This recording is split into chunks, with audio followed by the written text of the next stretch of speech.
Assalamualaikum warahmatullahi wabarakatuh. Waalaikumsalam warahmatullahi wabarakatuh. Selamat sore untuk sahabat pelurusan akidah. Pada sore kali ini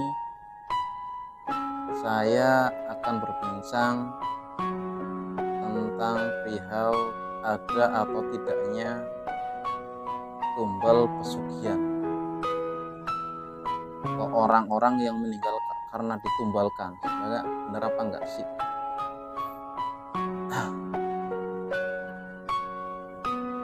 Karena pertanyaan ini datang dari Mas Aris selaku tim pelurusan akidah, dan kebetulan sekali bisa untuk menjadikan bahan edukasi untuk teman-teman semua ya, supaya bisa lebih berpikir positif terhadap takdir Allah.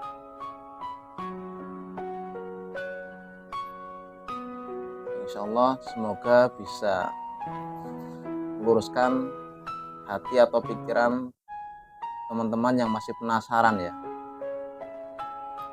Sore hari ini kita sudah bersama Mas Aris dari tim Pelurusan Akidah. Gini Mas, sehat? Alhamdulillah sehat Mas Ahmad. Ya, menyinggung dari pertanyaan jenengan yang tadi ya. Tadi apa pertanyaan? Perihal meninggalnya seseorang karena pesugihan, Tumbal ya. tumbal untuk pesugihan. Itu gimana menurutnya Mas Ahmad? Biar kita teredukasi atas kata-kata itu, kebenarannya itu gimana sih? Biar kita itu nggak mamang atau nggak ragu untuk menyikapinya. Oh iya. Bismillah ya. Bismillahirrahmanirrahim. Semoga ini bisa menjadi edukasi untuk semua ya, atau pembelajaran. Jadi kalau menurut saya Mas Aris selaku yang sering mengalami ya, Ya. itu ada dua versi ya. Ada dua versi. Pertama, versi agama ya. Kedua, versi keilmuan ya, yang berkaitan dengan klinik. Yang mau Mas Aris tahu yang mana dulu? Agama dulu coba. Agama ya. Dari sisi agama. Bismillah ya. Jadi kalau menurut saya, perihal orang meninggal karena ditumbalkan, sebenarnya itu nggak ada.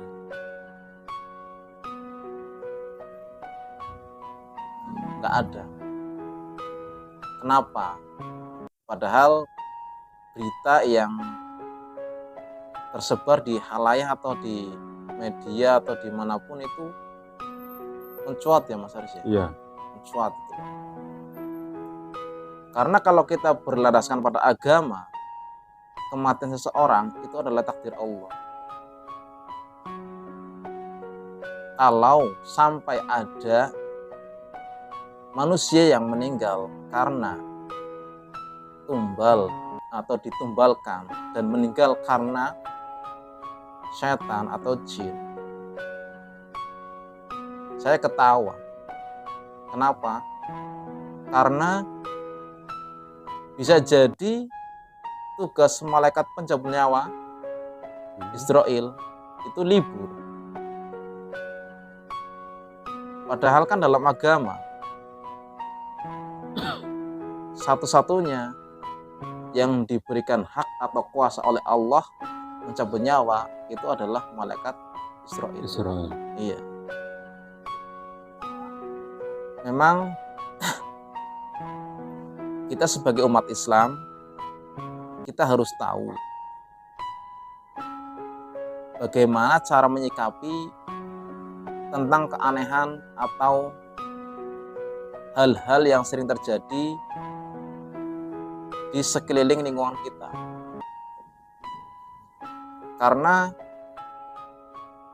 jalan setan itu sangatlah mulus. Ketika seseorang sudah mempercayai, maaf,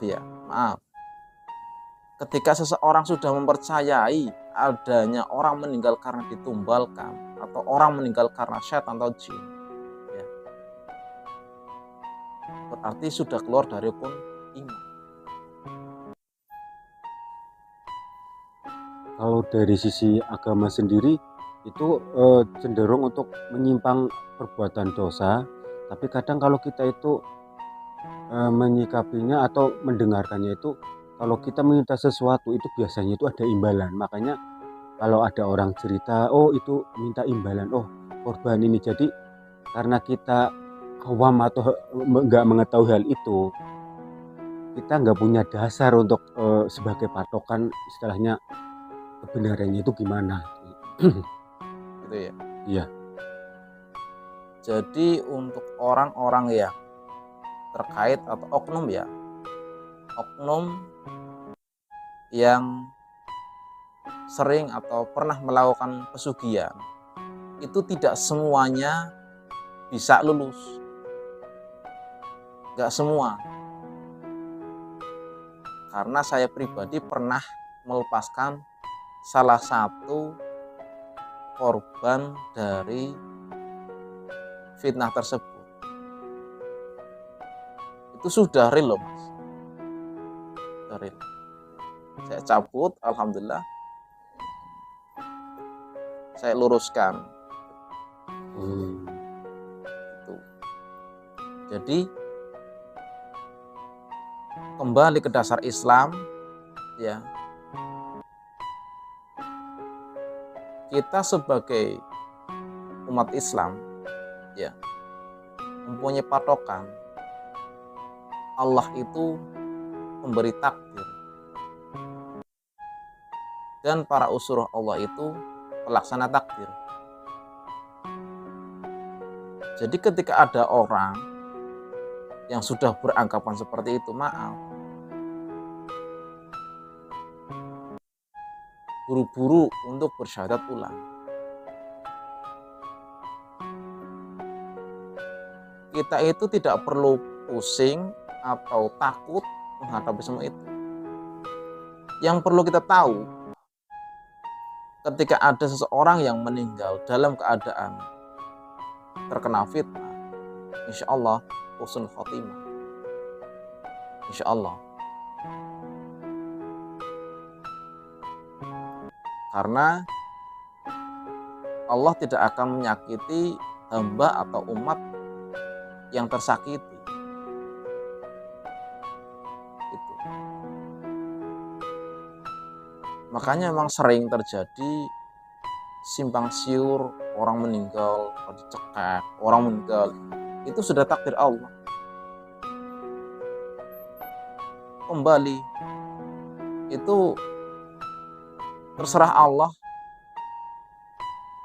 bagaimana cara seseorang meninggal. Karena semua itu adalah pelajaran untuk kita. Untuk perihal tadi, ketika seseorang atau beberapa orang niat mau masuk mengambil kepesugihan, itu berarti yang istilahnya itu nggak semuanya itu kan mulus atau lancar. Itu kembali ke takdir juga atau dari itu gitu juga ya?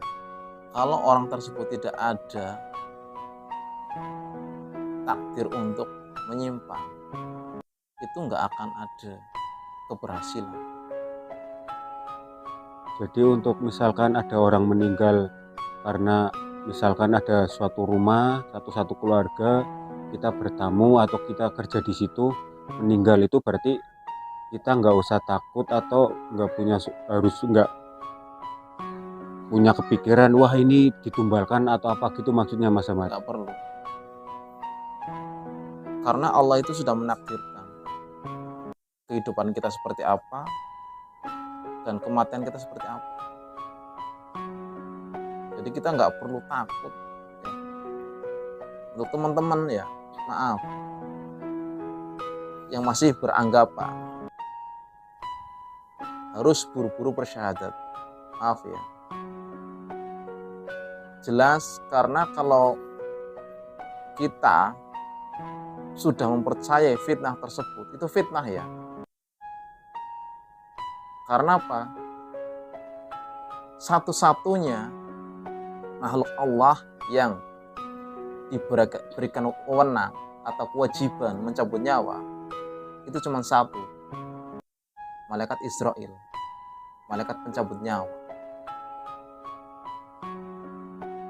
Jadi kita harus berhati-hati karena maaf, ketika kita sampai percaya hal tersebut ya,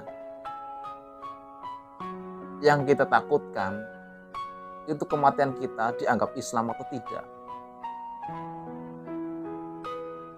Bahaya loh Mas. Ya, jadi penjelasannya kayak gitu ya Mas Ahmad ya. Jadi selama ini kan kita nggak punya dasar ya, atau sebatas cerita orang tua dari mulut ke mulut ketika ada seseorang yang menjalani pesugihan, terus ada yang meninggal dari pihak keluarga maupun sebagai karyawan.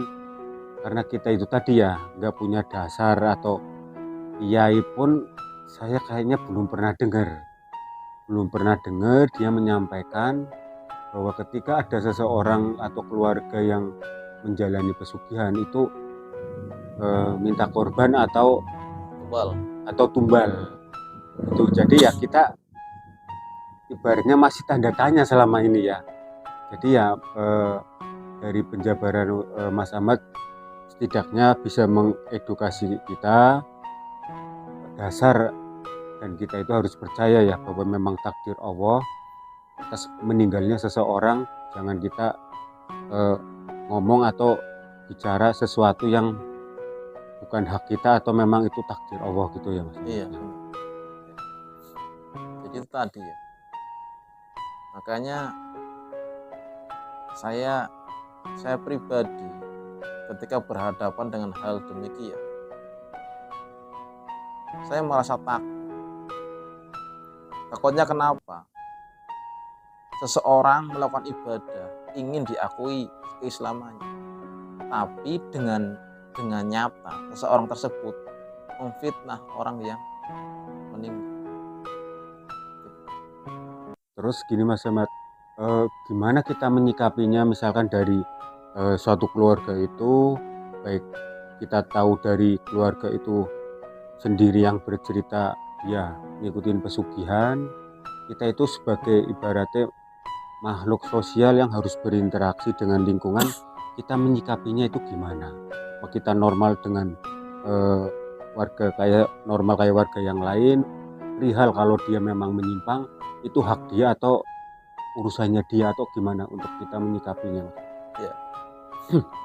Jadi ketika kita hidup dalam sebuah lingkungan, ketika kita bisa ingatkan. Tapi kalau tidak bisa diingatkan, doakan. Kita tidak perlu mencela atau menjelekkan orang tersebut. Karena saya, Mas Aris, dan semua itu mempunyai takdir yang berbeda-beda. Jadi kita tidak punya hak untuk menyalahkan atau kewajiban membenarkan. Yang perlu kita tahu, ingatkan. Karena benar dan salah itu hanyalah Allah yang tahu. Keislaman kita pun hanya Allah yang tahu. Karena apa? Titik final kita itu nanti ketika di syakaratul maut. Ketika kita syakaratul maut itu lulus ujian, insya Allah tidak anggap Islam. Dan itu pun hanya Allah dan kita yang tahu. Dan para usruh Allah yang bertugas. Kalau manusia hanya bisa melihat ciri-cirinya, Makanya sebaik-baik umat berbaik sangkalah atau husnudzon, ya.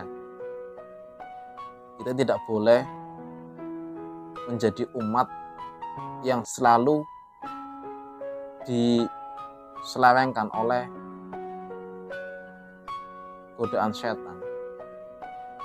Karena hal tersebut sangatlah vital.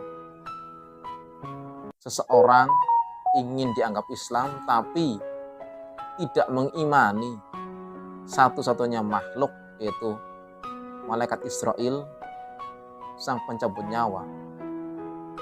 Memang ketika sesekali ya ada orang yang meninggal lehernya lebam, ya.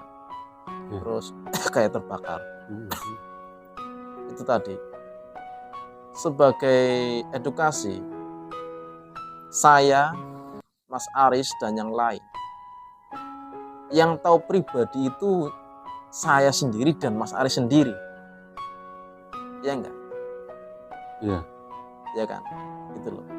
Jadi kita itu tidak punya hak ketika ada suatu simbol atau suatu ciri-ciri. Jangan-jangan.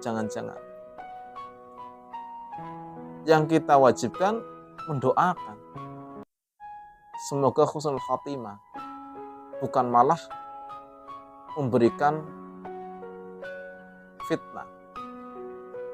Karena nantinya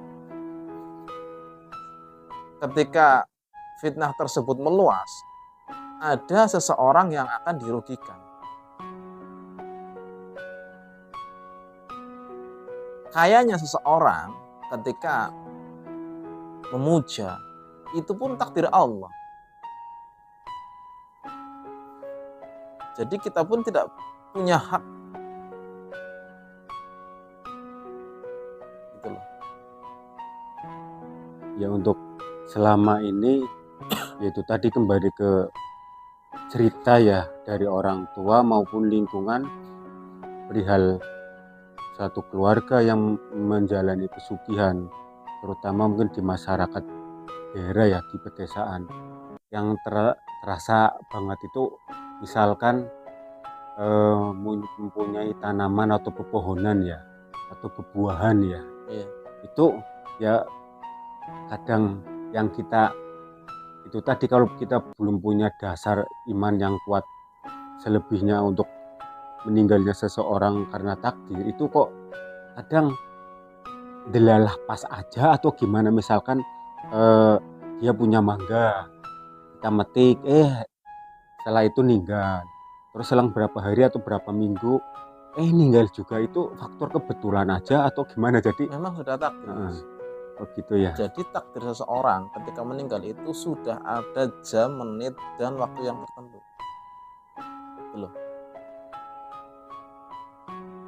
Makanya kita tidak boleh, kalaupun ada seseorang yang berani atau sering mengucap nanti gini, meninggalnya gini, maaf, takutnya sudah digolongkan dengan tukang nujum. Ya tukang nujum ya. Iya. Jadi kalau kita ke tukang nujum, kita itu syahadatnya batal. Jadi ibadah-ibadah yang kemarin kita lakukan itu batal. Sia-sia gitu. Sia-sia. Karena dengan sengaja. Jadi kita harus lebih waspada ya. Karena itu termasuk godaan setan. Sebenarnya untuk dasar, kita itu tidak perlu repot atau mencari dasar tersebut.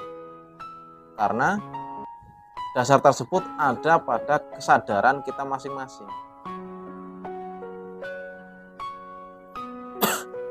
Ketika seseorang sadar, insya Allah setan tidak akan bisa menggoda kita. Ketika seseorang sadar, insya Allah minus ya, atau tidak akan seseorang itu melakukan kesalahan karena dia sadar. Makanya kunci atau dasar dari kehidupan kita itu sadar. Tidaklah dikatakan orang mempunyai kewajiban tanpa kesadaran. Oke, terima kasih atas uraian dan penjabaran Mas Ahmad perihal pesugihan atau meninggalnya seseorang karena ditumbalkan. Kemudian kalau misalkan yang mungkin tidak lepas dari lingkungan kita, yaitu perihal penglaris atau ilmu pelaris. Dalam arti misalkan ada seseorang yang jualan, pengen usahanya lancar atau apa, itu menurut Mas Ahmad gimana itu? Saya ketawa, Mas. Apa ya, ada yang lucu atau gimana kok? Saya ketawa. Saya merasa lucu. Karena apa? Ketika seseorang sudah dilahirkan, itu sudah berikut rezeki. Gitu loh. Jadi rezeki itu kalau memang kita bumbui dengan hal lain bisa bertambah. Cari bumbu lain. Itu aja. Kalau itu karena ikutnya bumbu ya, dalam kehidupan. Gitu loh. Makanya banyak orang yang dibodohi. Makanya banyak orang-orang yang ketergantungan itu sudah masuk ke syirik. Makanya saya sering, Mas, didatangi orang-orang yang ingin mendapatkan pelaris.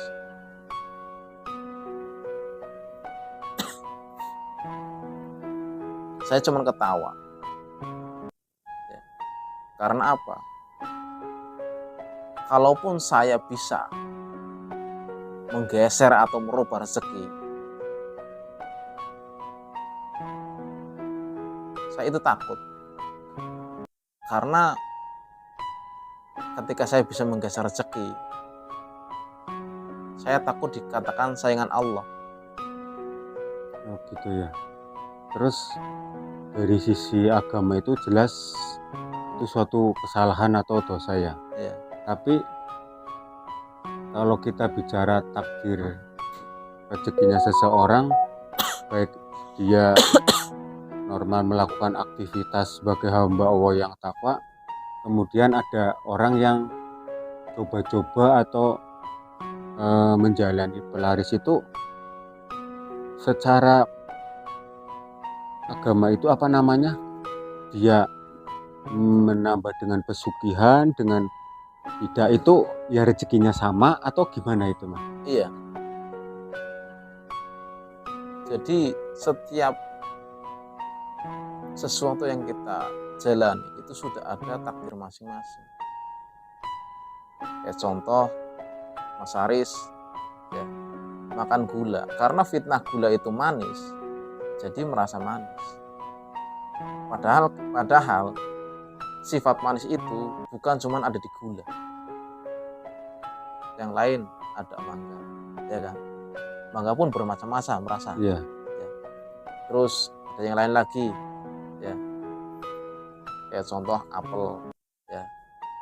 Tuh.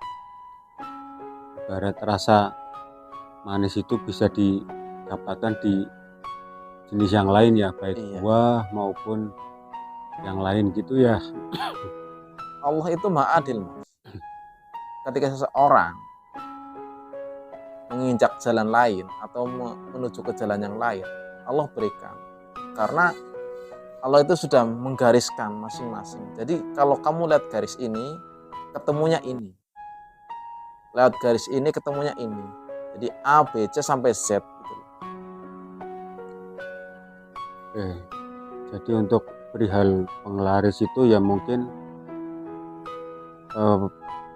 penyimpangan dari perbuatan atau aktivitas seseorang yang kurang percaya diri atau nggak meyakini atas takdir Allah ya, menduakan. Yang istilahnya menduakan Allah. Berarti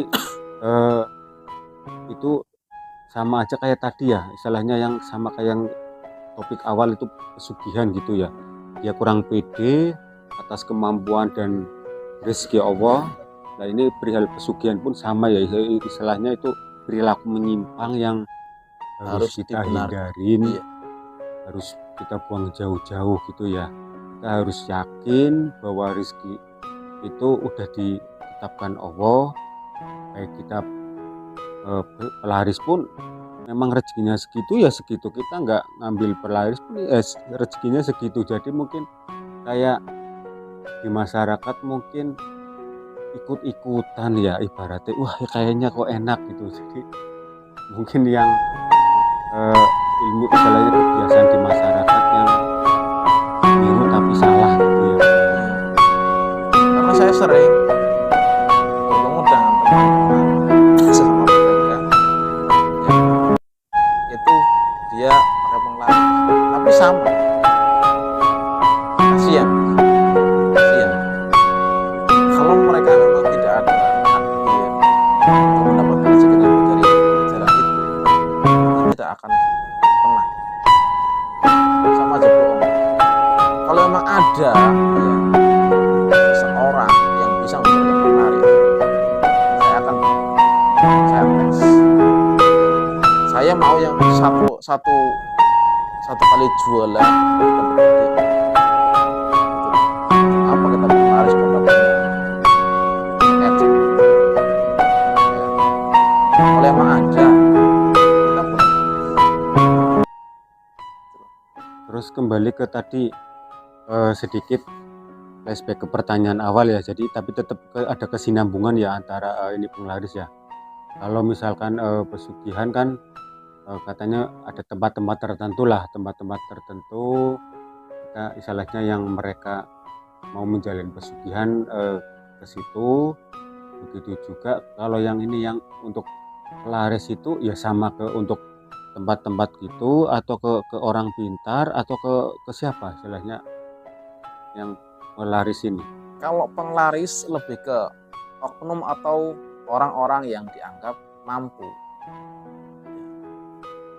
Oknum atau orang-orang yang dianggap mampu memberikan penglaris. Tapi kalau ke pesugihan itu berbeda. Karena ketika pesugihan itu kita langsung melibatkan diri dengan bangsa jin atau setan. Makanya ketika kita sudah ke ranah tersebut atau ranah pesugihan, kita dikatakan seseorang itu dikatakan keluar dari agama. Saya pernah maaf ya, saya pernah bertemu dengan seseorang. Dia sampai beberapa kali ke pesugihan 0 karena memang tidak ada takdirnya. Terus dia itu nggak dapat pesugihan, dia itu ibaratnya malah nggak punya apa-apa. Pas saya ketemu ya nggak punya apa-apa, hidup pun di jalan. Jadi dia itu karena saking bingungnya ya gitu loh. Jadi cari pesugihan sampai orang tersebut kehabisan uang, bahkan mempunyai hutang. Iya. Gitu. Ya mungkin selama ini karena kita nggak tahu ya, kirain siapa aja itu bisa. Enggak. Jadi misalkan kita 5 orang, 10 orang berangkat bersama-sama ke suatu tempat yang memang di situ mereka percaya atau mereka ketahui bisa untuk melakukan pesugihan, itu berarti nggak bisa, semuanya itu nggak bisa ya? Enggak, karena takdir kita itu beda-beda. Boleh kita buktikan, insya Allah ya, karena takdir orang itu beda-beda dan tidak mungkin sama. Kalaupun sama-sama jadi, itu tidak akan sama kayaknya. Oh, berarti intinya pesugihan itu seseorang yang salah langkah atau apa ya, yang ibaratnya rezekinya itu dicari dengan sesuatu yang lebih mudah gitu ya. Jadi seseorang yang menjalankan pesugihan ya, itu seseorang yang tamak. Padahal ya Mas ya, insya Allah itu menciptakan bumi untuk siapa? Manusia dan makhluk-makhluk yang lain. Terutama untuk manusia. Allah ciptakan hewan untuk siapa? Untuk manusia. Allah ciptakan jin untuk siapa? Untuk manusia juga. Iya. Allah ciptakan malaikat untuk siapa? Untuk manusia. Di hal yang jin itu, untuk manusia itu diuntungkan dari sisi yang mana? Jadi perihal jin diciptakan Allah untuk manusia itu sebagai perwujudan dari rukun iman kepada gaib. Itu. Maaf ya, kalau kita mau lihat malaikat gaib ya, gaib. Malaikat itu besar sekali loh Mas. Maaf ya, maaf. Kalau boleh saya berbicara, kakinya aja, satu kaki sebelah kakinya ya, kaki satunya, satu kaki aja, itu untuk menginjak bumi, itu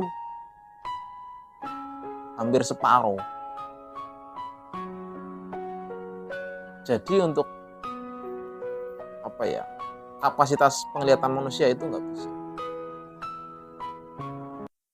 Ya. Allah ciptakan jin ya supaya mencakup kapasitas manusia.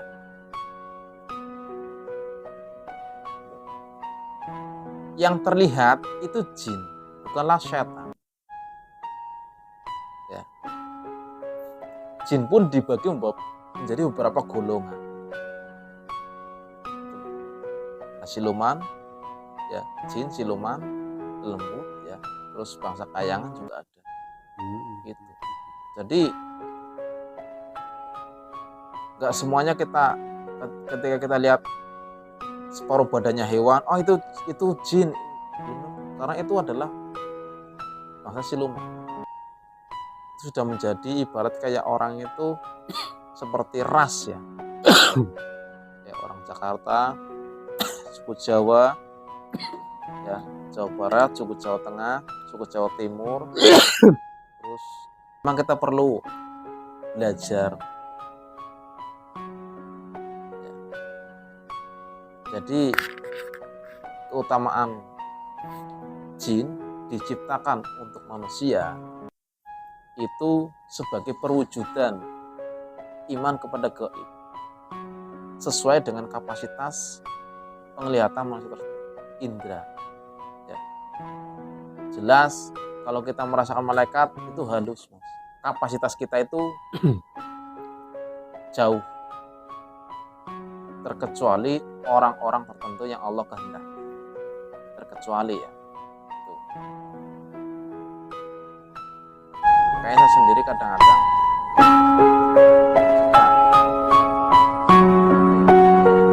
kalau ada orang lihat jin, serba jin, kita lihat karena ketika kita lihat pun kita masih jadi kacau.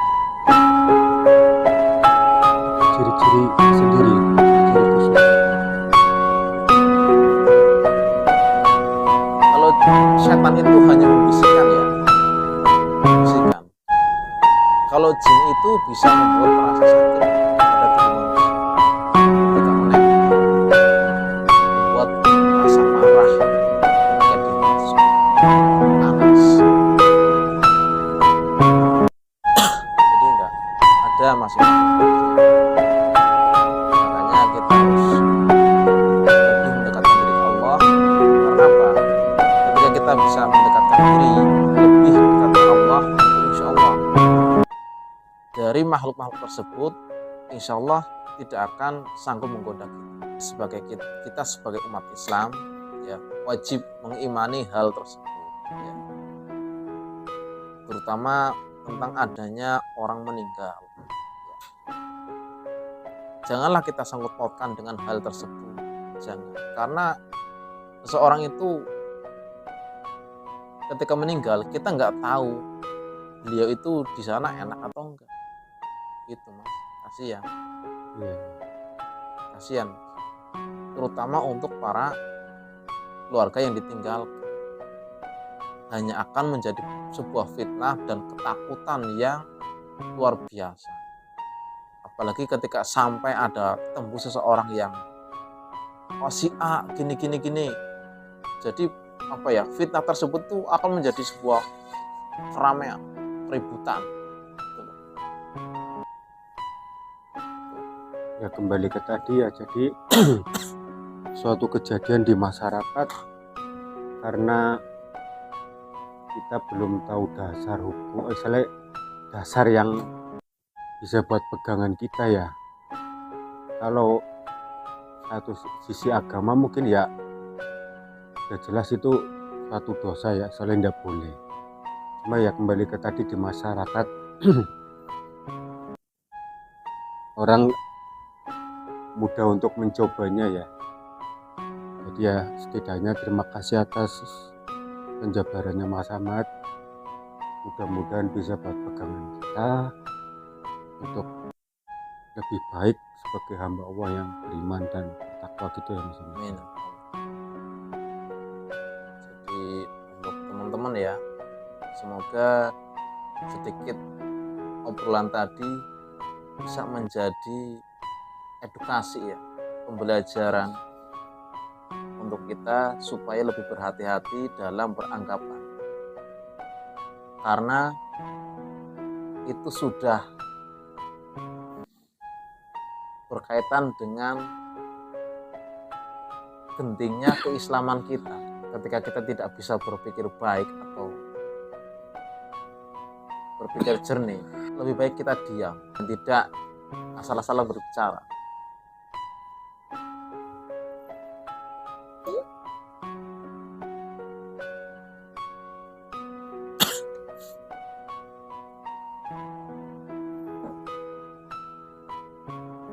Sekian dari saya atas nama tim Lulusan Akidah.